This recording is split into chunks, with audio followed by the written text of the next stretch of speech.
we're now in Salt Lake City. And there is Brother Boyd K. Packer. There is the governor. And there is also there the Highway Commission, the head of the Highway Department, Henry Helland, who I can't say enough good about. There is Ernest L. Wilkinson, BYU, was there at that event. And I was really, really honored to think he would come. But he was invited. And the invitation came to him from actually the office of the Department of Transportation in Washington, D.C. Jack Francis. He was in charge. He graduated from BYU, by the way.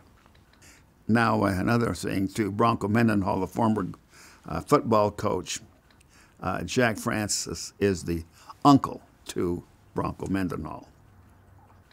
That is, Bronco Mendenhall's wife and Jack Francis's wife are both daughters from the presiding bishop of the church, Vandenberg. And so that's what brought those two families together.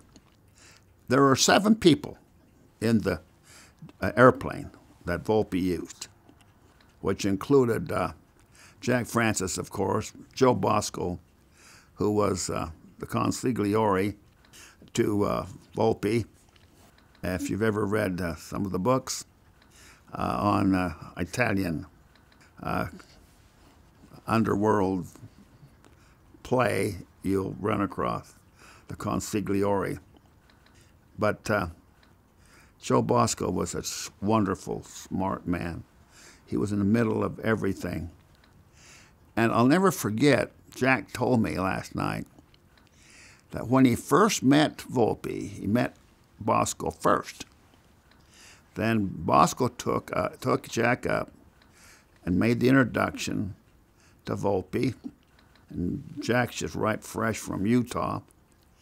And then he said, and Jack says, I turned around and Bosco was gone. And I turned around back and he's clear on the back of the room. We're talking about a huge room. Huge room. And having been in that room twice. Huge room. And there he was taking notes.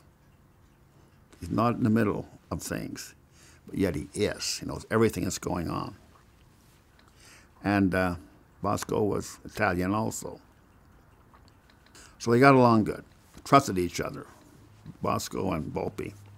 And Jack grew to love both of them immensely. There were 3 speakers. There was the head of the Highway Department, Henry Helland, which was most appropriate.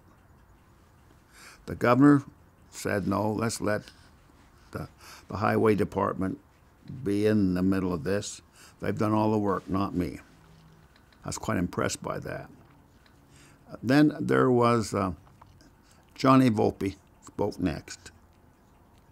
And then I spoke last. And that was the program.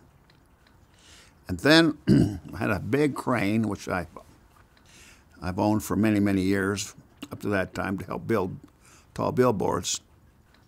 And we took and studied the sign. The sign was a vertical sign, free form. I've already explained before how I did my signs. And whacked that down, went through, cut it off. The crane was holding it so it wouldn't fall, hurt anybody, and then it just laid the sign down. And the program was over.